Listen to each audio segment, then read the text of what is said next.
بسم اللہ الرحمن الرحیم۔ السلام علیکم دیگر ناظرین۔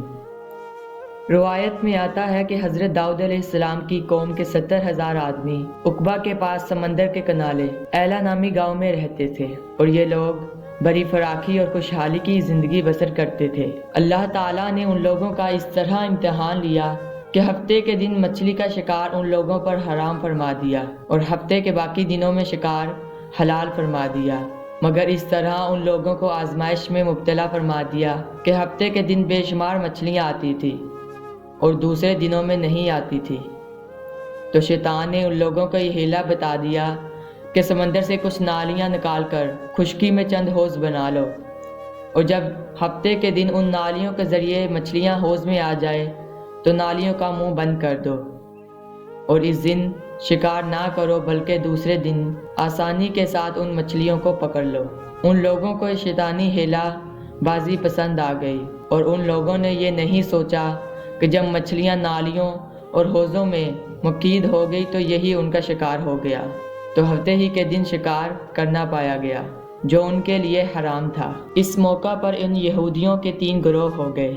کچھ لوگ ایسے تھے جو شکار کے اس شیطانی ہیلا سے منع کرتے رہے اور ناراض و بیزار ہو کر شکار سے باز رہے، اور کچھ لوگ اس کام کو دل سے برا جان کر خاموش رہے، دوسروں کو منع نہ کرتے تھے، بلکہ منع کرنے والوں سے یہ کہتے تھے کہ تم لوگ ایسی قوم کو کیوں نصیحت کرتے ہو جنہیں اللہ تعالیٰ ہلاک کرنے والا یا سخت سزا دینے والا ہے۔ اور کچھ وہ سرکش و نافرمان لوگ تھے جنہوں نے حکم خداوندی کی علانیہ مخالفت کی اور شیطان کی ہیلا بازی کو مان کر ہفتے کے دن شکار کر لیا اور ان مچھلیوں کو کھایا اور بیچا بھی۔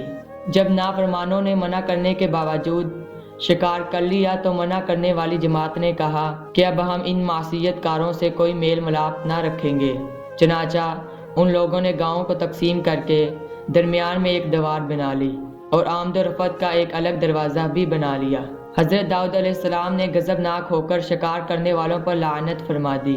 اس کا اثر یہ ہوا کہ ایک دن خطا کاروں میں سے کوئی باہر نکلا تو انہیں دیکھنے کے لیے کچھ لوگ دیوار پر چڑھ گئے، تو کیا دیکھا کہ وہ سب بندروں کی صورت میں ہو گئے ہیں۔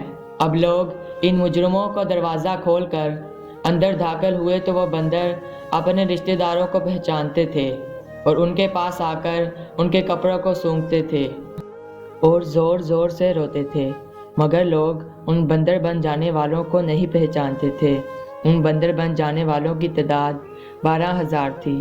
یہ سب 3 دن تک زندہ رہے اور اس درمیان میں کچھ بھی کھا پی نہ سکے، بلکہ یوں ہی بھوکے پیاسے سب کے سب ہلاک ہو گئے۔ شکار سے منع کرنے والا گروہ ہلاکت سے سلامت رہا، اور صحیح قول یہ ہے کہ دل سے برا جان کر خاموش رہنے والوں کو بھی اللہ تعالیٰ نے ہلاکت سے بچا لیا۔ ایسی ہی مزید ویڈیوز دیکھنے کے لیے ہمارے چینل کو سبسکرائب کر دیں اور بیل آئیکن کو پریس کر دیں۔